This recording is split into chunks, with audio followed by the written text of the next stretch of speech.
Bonjour à tous, c'est Alexandre. Alors aujourd'hui, on va discuter de la médiumnité. Donc je vais vous partager un petit peu ma vision de la chose et mes expériences concernant la médiumnité. Alors déjà, la médiumnité, dans un premier temps, juste pour vous partager que voilà, j'y croyais pas, comme beaucoup d'entre nous, hein, on ne croit pas forcément à la médiumnité, sachant qu'il y a beaucoup de charlatans, et c'est vrai, qui sont là pour nous faire croire qu'ils ont des ouvertures médiumniques, qui sont plus ou moins mentalistes, on va dire, ou d'autres le font croire sans être même mentalistes. Et il y a beaucoup d'escrocs dans le milieu qui sont là pour soutirer des sommes qui sont exorbitantes, hein. Il y en a certains qui font par exemple payer des séances plus de 10 000 € la séance. Alors c'est pas forcément que pour la médiumnité, mais ça peut être aussi pour soi-disant des dégagements de choses qui sont très noires, hein, comme la magie noire, le vaudou, ce genre de choses. Donc si des choses ne vont pas bien dans votre vie, attention aux sommes qu'on peut vous demander.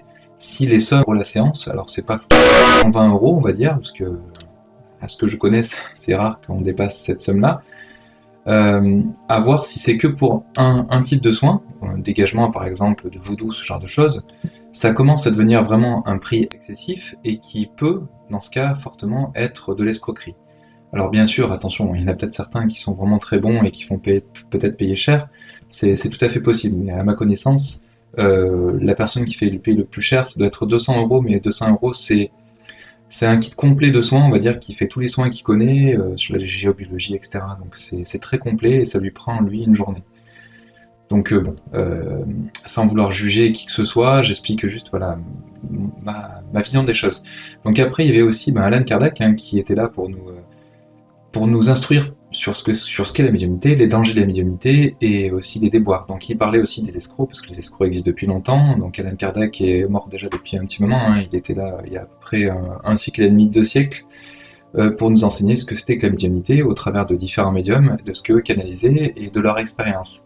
Donc il y a un piège dans la médiumnité, c'est que certes on peut se connecter à certaines choses, donc là je parle dans le cas où ce ne sont pas des escrocs bien sûr, hein, mais en fait, on ne se connecte pas aux êtres qu'on pense. Parce que quand on se connecte en fait à l'invisible, on peut très bien penser qu'on se connecte par exemple à des êtres qu'on a connus, qui sont défunts, mais en fait on ne se connecte pas vraiment à eux.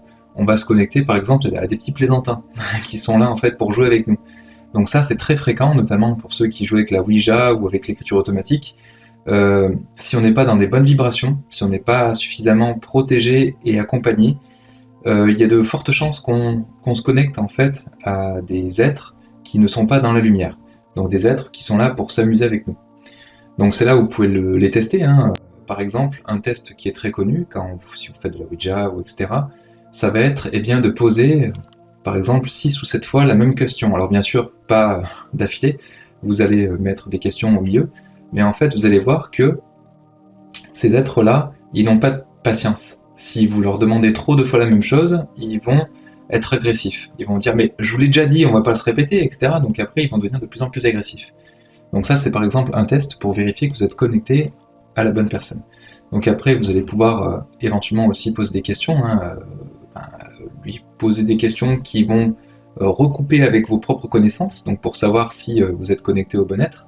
Donc si vous êtes connecté par exemple avec votre grand-père, vous avez vécu des choses avec lui et que vous êtes les seuls à connaître. Donc si vous posez des questions et qu'il commence à vous répondre de manière juste, voilà, c'est quelque chose qui vous fait dire qu'il y a des chances que vous vous connectez à la bonne personne. Je pense au Ouija, je pense à des jeunes médiums, ou je pense à ceux qui se lancent dans l'écriture automatique. Donc on peut le faire aussi avec un pendule, hein. Avec un pendule, on peut très bien avoir le pendule qui s'agite sur certaines lettres et donc reconstituer des phrases aussi. Donc juste méfiez-vous, parce que voilà, si vous n'êtes pas bien protégé ou pas bien accompagné, vous n'allez pas vous connecter aux bonnes personnes. Donc Allan Kardec, lui, nous a expliqué un petit peu les différentes choses.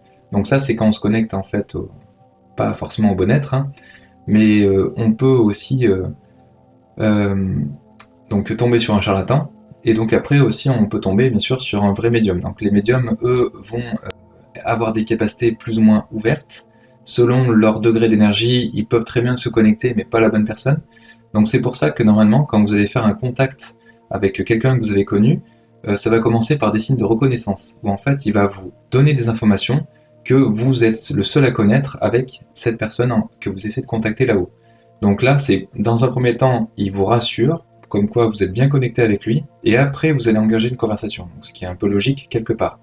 Donc comprenez bien aussi quelque chose, c'est que quand vous allez faire un contact avec un être défunt, l'être en question qui va se rapprocher de vous sur un plan qui est beaucoup plus proche, on va dire, de celui où on est incarné, qui est dans des vibrations qui sont très lourdes, ça leur consomme beaucoup d'énergie, en fait, de se connecter aux énergies d'un médium pour vous envoyer des messages. Et donc vous-même, après, vous allez être, c'est peut-être un peu plus simple, parce qu'on a notre propre système de communication, ce sera par téléphone, par visio, ce genre de choses, pour vous connecter au médium. Donc ça, bien sûr, c'est terre à terre, hein, il n'y a pas de problème. Qu'est-ce qu'il y a d'autre à savoir? Eh bien, donc après, quand vous allez vous connecter avec un médium, eh bien, vous allez vous-même poser des questions, et ça, c'est pas mal de le préparer, c'est-à-dire que avant de se lancer sur un échange, vous allez par exemple avoir besoin de vous connecter à tel être, et donc vous allez avoir des questions que vous avez préparées pour être sûr que ce soit bien la bonne personne, ou en tout cas des questions qui vont vous dire je lui ai posé les bonnes questions, il m'a répondu suffisamment bien, de manière assez précise pour que j'y croie vraiment. Après, il y a aussi des médiums qui ont leur canal qui est plus ou moins ouvert. C'est-à-dire qu'il y a des médiums qui paraîtront pas très impressionnants, mais ça veut pas dire qu'ils sont pas médiums. Ils vont vous dire des informations, alors peut-être que il va vous donner des informations que vous ne savez peut-être pas, donc ça va être dur d'y croire, mais si vous voyez qu'il y a 50% des informations qu'il vous donne qui paraissent à la fois correctes et qu'il ne peut pas deviner, ça peut vous faire dire que c'est un bon médium, en tout cas un vrai médium. Après, dans les conseils que je peux vous donner aussi, c'est d'essayer de voir les avis Google ou alors les avis de tierces personnes en concernant tel ou tel médium, qui vont vous faire dire, par exemple, s'ils sont c'est entre 4 et 5 étoiles sur 5, eh bien ça va peut-être être un indicateur pour vous dire que c'est quelqu'un de sérieux. Donc c'est là où vous allez peut-être, alors pas placer entièrement votre confiance, c'est là où il faut se méfier un petit peu, c'est vous allez commencer à faire confiance en ce qu'il vous dit, et faites attention à ne pas tout prendre pour argent comptant. Parce que comme je vous l'ai dit, on peut très bien, un médium peut se connecter, mais pas, pas en tout cas au bon être. Et attention à quelque chose aussi, c'est comme je l'ai indiqué tout à l'heure, pour que la communication s'établisse avec un être défunt, par exemple, eh bien, il faut que la personne en face, elle fasse le chemin vers un plan sur lequel est le médium, vers ses fréquences. Donc il y a deux choses, c'est-à-dire que bien sûr il faut que cet être-là il soit disponible, si vous l'appelez par exemple, qu'il ait assez d'énergie pour venir jusqu'au médium, pour communiquer avec lui.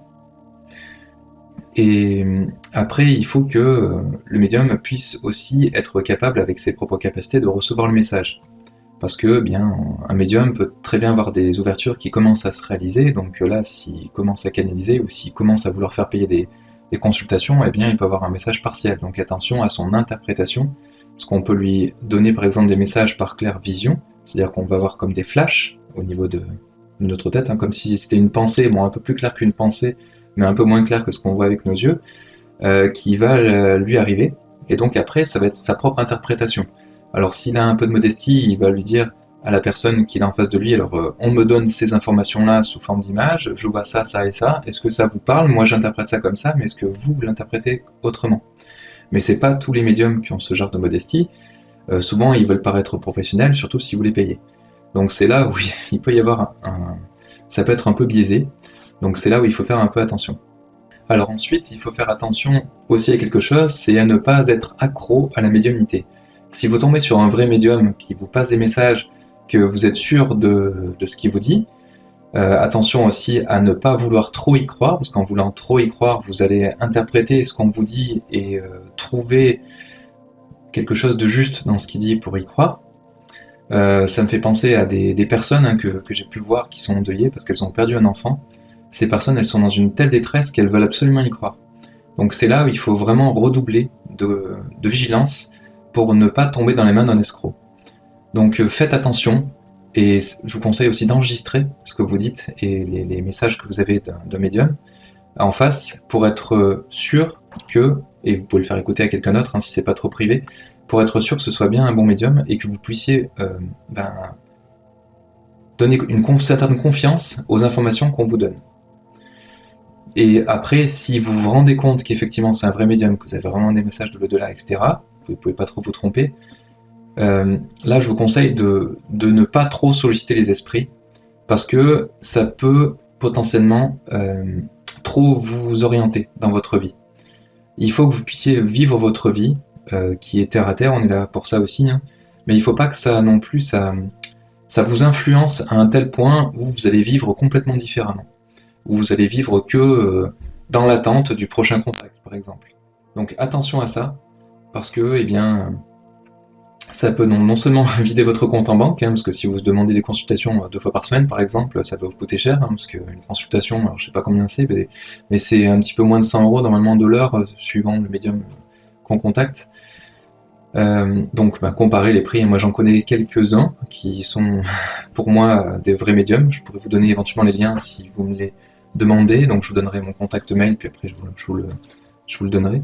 Donc, après, bien sûr, testez.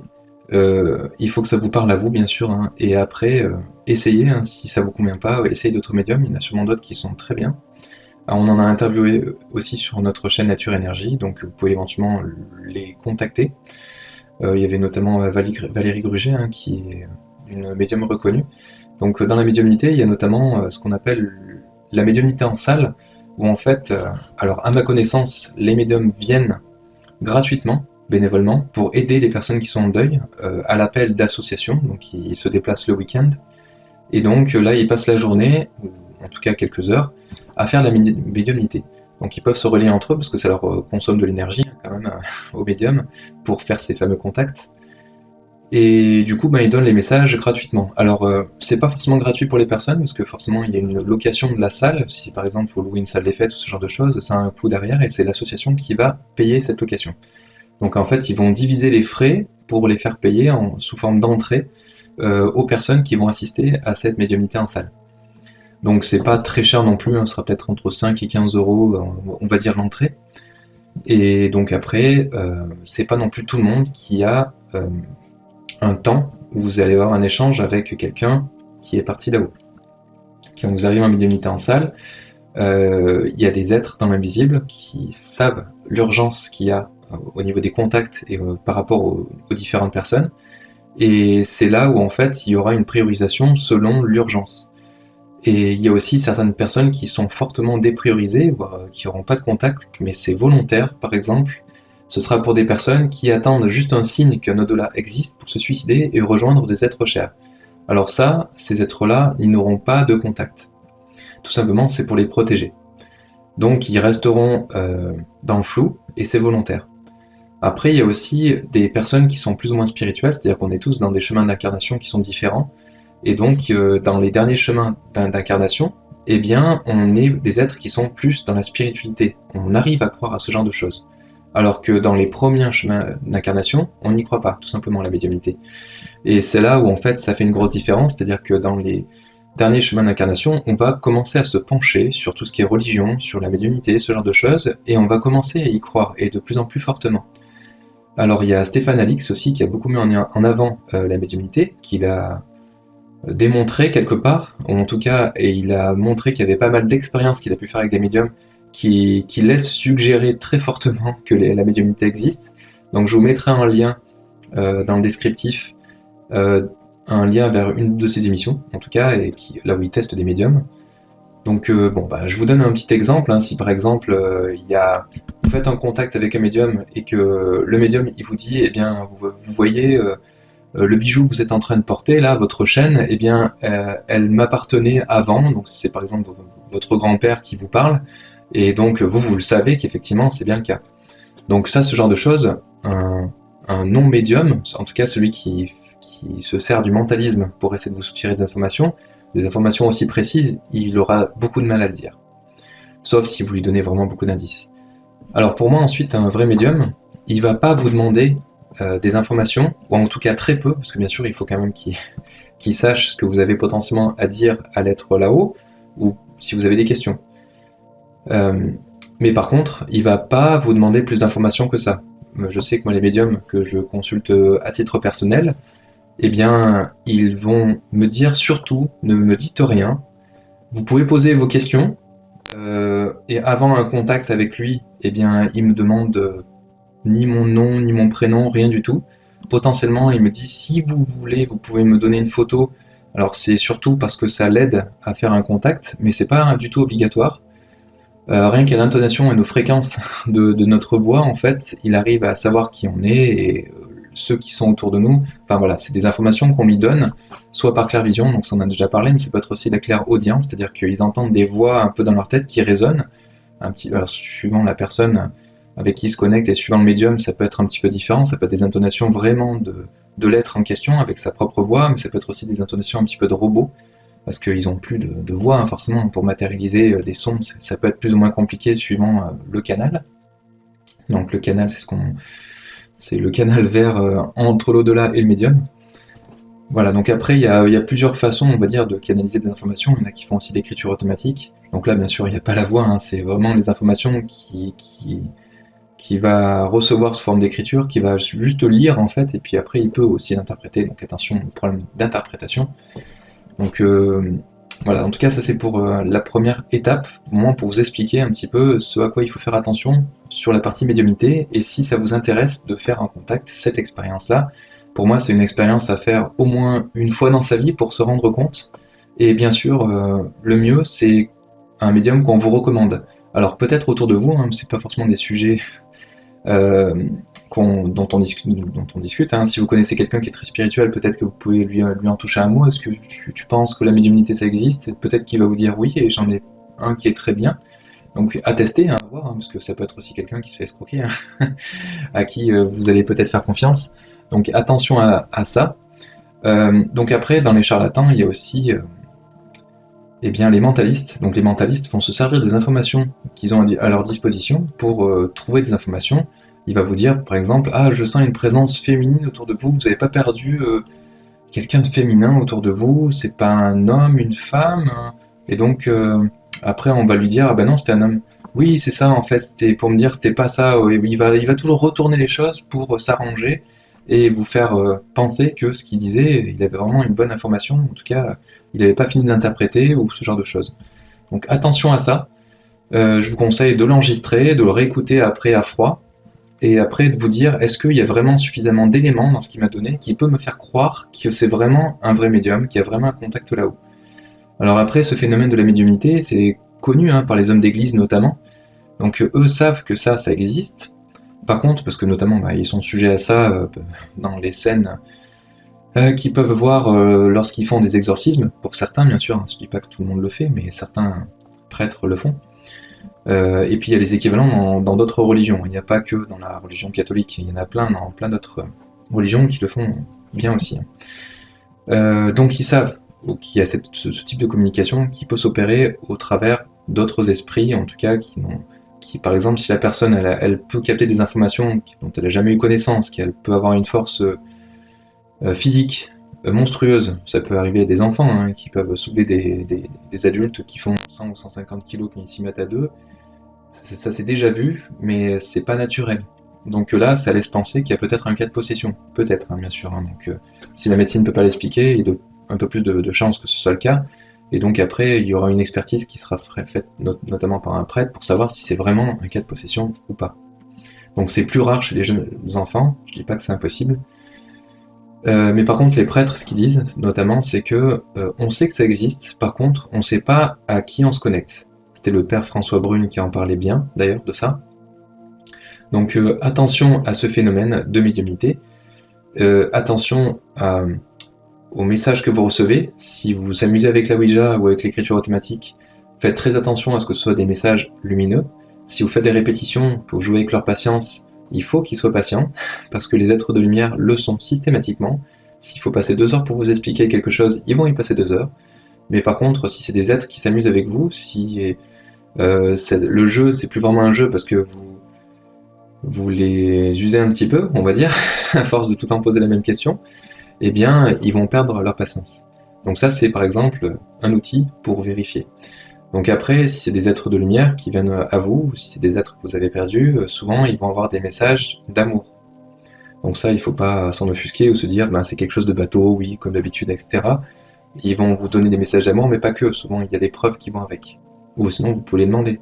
Est-ce que vous pouvez me donner des preuves que ce soit bien vous, ou que ce soit bien toi, suivant à qui on s'adresse. Et puis après, quand on demande un contact avec quelqu'un qu'on connaît là-haut, déjà ça se passe rarement comme ça. On peut le demander, mais comme je vous l'ai dit, l'autre n'est pas forcément disponible là-haut. Mais il faut aussi savoir à qui on s'adresse. C'est peut-être quelqu'un qui n'est pas encore remonté, ce qu'on appelle dans la lumière, là-haut. Il se peut qu'il soit qui veulent, avec sa propre volonté, rester sur Terre, ou qu'il soit entre deux plans, ce qu'on appelle le bas astral, où il y a différentes façons de... le purgatoire, enfin il y a différentes façons de l'appeler. En fait, ce sont des êtres qui, de leur propre chef, ne se pardonnent pas, ou alors sont enfermés dans des choses qu'ils créent eux-mêmes, qui co-créent, et dans un monde, ça peut être ce qu'on appelle l'enfer, ou des choses qui sont pas très belles à voir. Mais en fait, c'est pas quelque chose qui est extérieur, c'est quelque chose d'intérieur. Donc attention à ne pas vous connecter par exemple avec un assassin ou ce genre de choses, ou, ou alors s'il est peut-être décédé depuis des siècles encore, bon, c'est peut-être jouable, mais il faut le faire au travers d'un médium, il ne faut pas vous connecter directement. Il vaut mieux vous connecter avec des êtres qui ont été lumineux, des êtres qui ont été bons toute leur vie, ou alors passer au travers d'un médium pour être sûr que vous pouvez vous connecter avec un être eh bien, qui est passé de l'autre côté et qui peut-être s'est suicidé ou ce genre de choses. Alors dans le suicide, le plus dur c'est d'arriver à se pardonner, parce qu'on se rend compte tout le mal qu'on a fait tout autour de nous quand on se suicide, parce qu'il y a tous les êtres qui sont restés sur Terre qui souffrent notamment, et ça bien sûr on le voit, notamment pour les êtres qui sont partis, hein, qui voient leur propre enterrement, ce genre de choses. Alors ce dont je vous parle, hein, c'est parce que tous les médiums qui ont notamment été testés en parlent, hein. Il y a des livres qui existent, voilà, tout ce qui est mouvement spirituel, etc., ça existe depuis longtemps, et ces connaissances-là sont connues depuis très longtemps. Encore faut-il s'y intéresser et savoir les lire et les accepter. Quand on ne croit pas du tout en tout ça, forcément, on n'avance pas et on n'y croit pas. Alors pour savoir comment tout ça fonctionne, hein, au moment où vous y croirez vraiment à la médiumnité, et si ça vous intéresse d'aller plus loin, il y avait Allan Kardec qui avait écrit un livre justement là-dessus, donc il parlait de l'au-delà, et il parlait aussi de la partie médiumnité, comment ça fonctionne, avec, il n'y a pas que des choses positives non plus, hein, comme je vous l'ai dit, donc il faut bien tout comprendre, voir comment ça fonctionne, pour ensuite pouvoir utiliser ce biais pour vous connecter potentiellement à des défunts. Alors ensuite, il y a plusieurs types de médiums. C'est-à-dire la fonction qu'ils peuvent avoir pour aider les gens autour d'eux, ou aider en tout cas ceux qui les payent. Ça peut être aussi des gens voilà, qui ne sont pas forcément dans le bénévolat, il y a un peu de tout. Donc dans les différents médiums, donc, il peut y avoir notamment les passeurs d'âme. Alors les passeurs d'âme, on en parle souvent, il y a certains médiums qui les décrivent beaucoup, parce qu'en fait tout le monde se dit un peu passeur d'âme, etc. Donc on est tous faits à peu près pareil, on a seulement des ouvertures qui sont plus ou moins ouvertes. Donc je dis pas que n'importe qui ne soit pas capable de le faire s'il a la formation et s'il a de l'entraînement. C'est tout à fait possible. Seulement, en fait, il y a des gens, enfin des personnes qui s'incarnent et qui se disent on veut faire ça sur notre parcours d'incarnation et on voudrait bien aider en prenant tel ou tel talent. Donc naturellement, ils auront des ouvertures qui seront peut-être un peu plus ouvertes. Et donc le passeur d'âme, en fait, lui, il va pouvoir aider des êtres qui sont soit défunts depuis pas longtemps, soit des êtres défunts, donc, qui sont défunts depuis pas longtemps et qui sont pas encore remontés dans la lumière, ou en tout cas qui ont fait ce qu'on appelle leur revue de vie, où en fait ils vont voir tout ce qu'ils ont pu faire de bien et pas bien dans leur vie terrestre avant de remonter, pour qu'ils puissent s'en imprégner et qu'ils se rendent compte le mal qu'ils ont pu faire aux autres, en le vivant eux aussi à leur tour, et pareil pour le bien en fait, c'est-à-dire tout le bien qu'ils ont pu faire autour d'eux, ils vont le vivre aussi. Donc quand ils en sont pas encore à cette étape, parce qu'ils ont envie de faire encore des choses sur Terre, qui sont encore attachés à des choses qui sont soit matérielles, soit leur famille, soit des êtres chers, ils peuvent demander, ou en tout cas avoir la volonté de rester sur Terre, et donc c'est ce qui donne un petit peu les maisons, ce qu'on appelle hantées, ou ce genre de choses. C'est-à-dire que quand ça dure un peu trop longtemps, on n'a pas forcément la notion de temps quand on est un peu entre deux, donc on peut très bien rester 10, 20, 30 ans dans un lieu, il n'y a pas forcément de temps, parce qu'on n'a pas besoin de se nourrir, on n'a pas besoin d'aller au travail, enfin, il y a beaucoup de choses, on n'a plus froid, ce genre de choses, mais les êtres qui sont pas encore remontés, mais qui restent sur notre plan, peuvent être visibles parce qu'ils ont encore potentiellement leur corps éthérique qui est en vibration, qui est très proche du nôtre, donc potentiellement certains êtres humains peuvent les voir dans certaines circonstances. Mais ils peuvent aussi être dans des mauvaises vibrations, pas forcément être dans des bonnes vibrations, et donc là, c'est les phénomènes qu'on va pouvoir voir sous forme de poltergeist, ou ça peut être aussi des êtres qui sont morts torturés, ou qui ont connu la guerre, ou ce genre de choses. Et ben, il y en a certains qui vont rester sur le champ de bataille. Ça nous est très raconté ça par les médiums, et donc c'est là où peut intervenir notamment un passeur d'âme. Pourquoi? Eh bien parce que, ben, par exemple, euh, si quelqu'un s'est fait violer, alors je parle peut-être il y a 2-3 siècles, par un homme d'église, mais pas forcément un homme d'église, ça peut être n'importe quelle religion, hein, je sais pas, eh bien là, l'être qui s'est fait violer et peut-être assassiné à un moment donné, eh bien il va se dire que les anges, etc., tout ça c'est le mal, qu'il faut pas les suivre, parce que bien il a eu cette expérience-là sur Terre. Donc il va pas suivre un ange ou un guide, ou en tout cas un être de lumière qui va venir pour lui proposer de remonter sur un plomb de lumière. Donc il va avoir la volonté de rester. Mais si c'est un être humain qui vient le voir pour lui expliquer les choses et qui n'est pas un prêtre, etc., il va peut-être lui faire confiance. Donc c'est là où en fait un passeur d'âme va avoir quelque chose à jouer parce qu'il va savoir comment faire. Il va être plus ou moins inspiré, et il y a des formations qui existent aussi, hein, qui sont pas très longues hein, parce que c'est plus ou moins naturel. Mais pour apprendre à faire passer une âme, en fait, on va expliquer les choses comme si l'être était en face de nous. Pour ceux qui sont médiums et qui voient les défunts, c'est peut-être plus simple, parce qu'ils les voient, ils leur parlent, voilà, ils savent que l'interlocuteur est en face d'eux. Il existe aussi des perceurs d'âme, mais je sais que c'est mon cas, qui voit pas, enfin, qui voit pas les êtres défunts. Et du coup, là, par contre, on travaille un petit peu à l'aveugle. C'est-à-dire qu'on va essayer de faire passer le défunt de l'autre côté, mais il va falloir que ce soit un médium qui nous indique l'origine du problème et qu'après qui nous confirme que le travail a bien été fait. Moi, j'ai eu de travailler comme ça avec des médiums qui m'ont confirmé ça, donc je sais que, enfin, je sais, on m'a expliqué qu'effectivement, ce que le travail que j'ai pu faire, ça a fonctionné.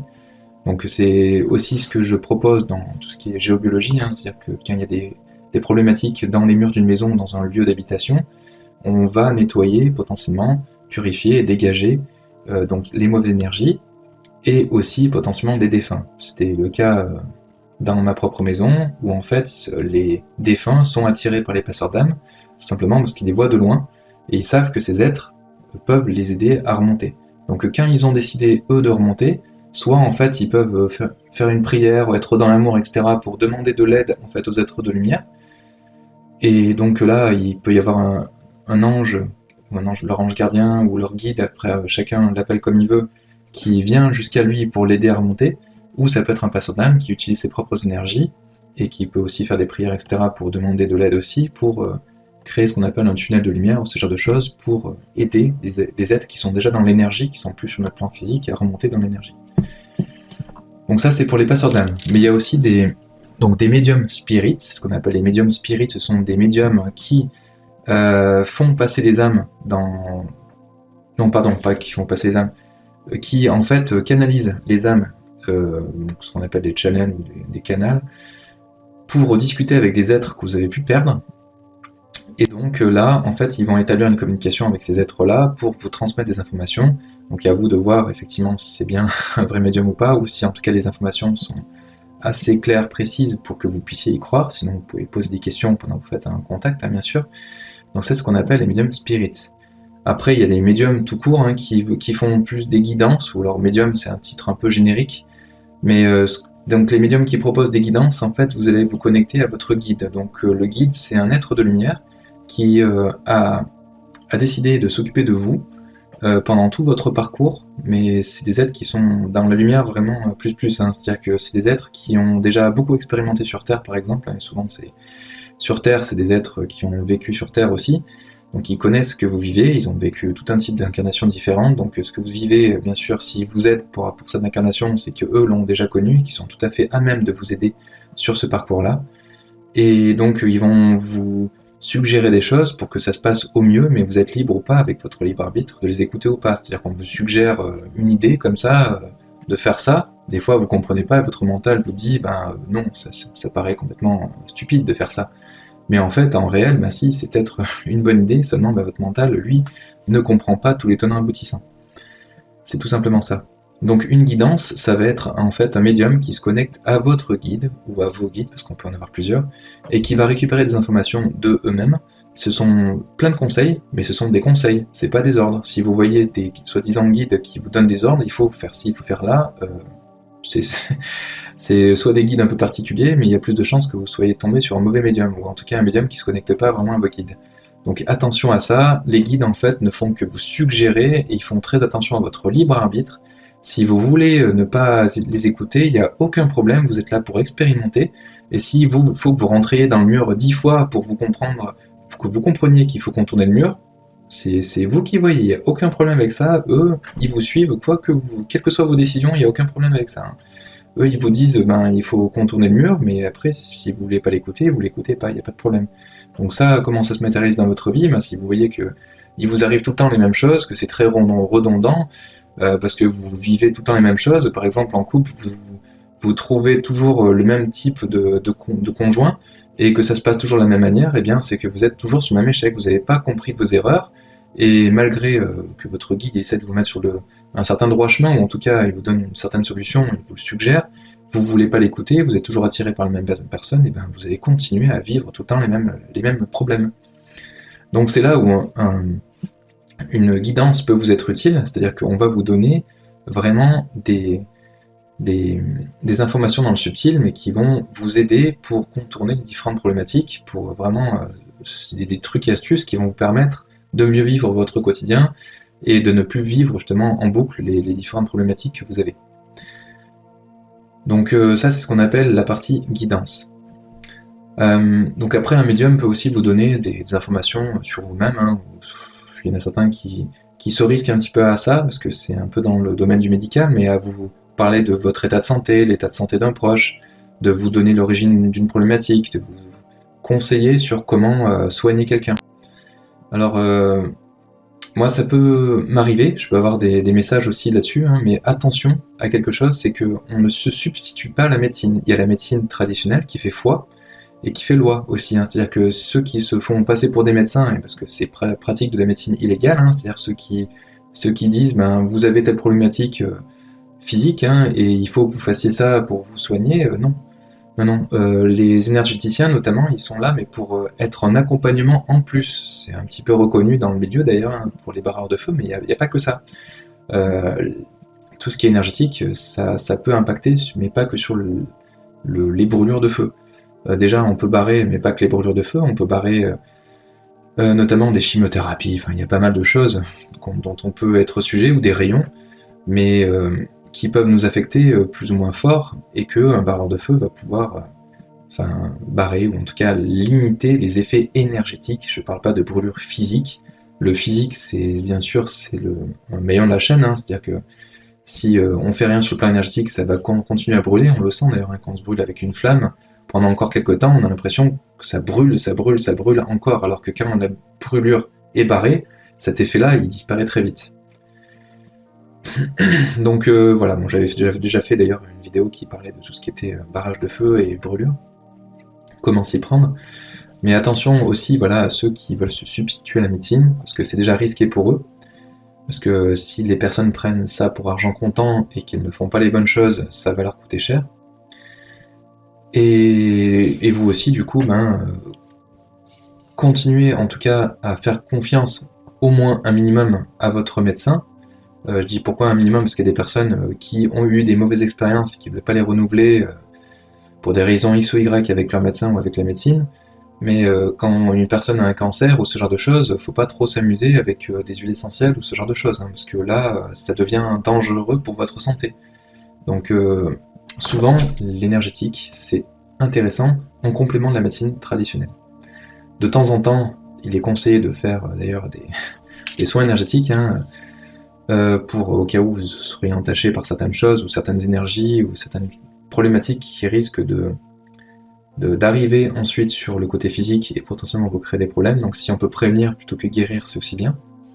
Alors pour ça, je vous laisserai disons dans le descriptif, quand le moment sera venu, le lien vers le livre qu'on est en train d'écrire avec une collègue, donc justement dans ce fameux livre, et expliquer justement comment y croire, pourquoi y croire, dans tout ce qui est médiumnité, avec des exemples notamment de médiums qui sont connus et reconnus, qui ont été testés maintes et maintes fois, On voit aussi pas mal de médiumnité en salle qui est partagée sur YouTube, hein. On va voir des médiums qui travaillent, et on va voir à quel point des médiums, sans rien connaître des personnes, parce qu'à chaque fois c'est une assemblée qui est différente, hein, qui viennent faire la médiumnité en salle, enfin, en tout cas très souvent, les personnes c'est pas tout le temps les mêmes, et donc il y aura un contact qui va s'établir, la personne, le médium ne demande rien, c'est rare en tout cas qu'elle pose des questions, et donc va simplement transmettre les informations qui lui viennent, et donc souvent ça peut être des contacts défunts, ou ça peut être des informations qu'on leur donne aussi d'autres êtres, hein. Ça peut être des guides ou ça peut être d'autres êtres de lumière qui sont présents dans la salle. Et on voit à quel point ils sont précis, à quel point ils donnent des informations, et qui ne peuvent pas deviner. C'est tout ça qui est vraiment impressionnant. Donc si vous y croyez un minimum, parce que par exemple vous voyez ce genre de médiumnité en salle, essayez de vous poser les questions en vous, si vraiment c'était vrai, alors je parle pour ceux qui n'y croient pas, hein, eh bien l'argent que vous allez donner pour une séance de médiumnité, même si ça vous coûte, je sais pas, 80 € ou quelque chose comme ça paraît à la fois cher pour une heure, mais à la fois si ça vous ouvre les yeux à ce point sur la médiumnité, sur le monde de l'invisible, etc., pour moi, je trouve ça pas cher payé du tout. Parce que 80 € dans une vie, pour se rendre compte qu'il y a effectivement un au-delà qui existe, qu'on peut communiquer avec nos défunts et tout ce qui est derrière, pour moi, c'est vraiment une expérience à vivre au moins une fois dans sa vie. Donc, si vous y croyez pas, et ce que je comprends tout à fait, parce que je suis passé par là pendant longtemps, une très grande partie de ma vie, je suis quelqu'un de plutôt rationnel à la base, hein, mais seulement j'ai eu des messages, j'ai eu des différentes choses qui m'ont fait comprendre qu'il y avait autre chose. C'est pour ça d'ailleurs que j'en ai écrit un livre, hein, pour partager ça avec ceux qui le souhaitent. Donc je précise juste que de mon côté, je suis bénévole, hein, et même pour la partie livre, je ne gagne rien du tout. J'ai fait un travail, mais c'est plutôt pour vous partager en tout cas cette expérience qui m'a fait croire en un au-delà, alors pourtant je suis rationnel à la base. Donc on va vous proposer ça sous 2 formats, c'est le fameux livre. Donc ce sera soit ce format numérique, où en fait là ce sera gratuit. Ceux qui le souhaiteront pourront m'envoyer un mail, donc je laisserai bien sûr mes coordonnées dans le descriptif pour cette demande, on pourra vous envoyer le livre sous format numérique. Donc, et donc après, vous avez aussi le format papier, donc pour ceux qui préfèrent le papier, où donc là on va travailler avec un éditeur, donc là je sais pas, ce sera que le coût d'édition qu'on vous fera payer, hein, donc je sais pas combien ce sera peut-être 4 ou 5 € pour un éditeur classique. Après souvent on bascule sur Amazon, je crois, parce que c'est un peu moins cher pour l'édition, je crois que ça coûte 3,50 € ou dans ces eaux-là en tout cas pour l'édition. Donc après à vous de voir, hein, quel est le format que vous préférez, parce qu'il y en a certains qui préfèrent les liseuses parce que ça fait moins de volume de papier notamment, ou ça permet d'éviter d'abattre des armes, enfin ce genre de choses.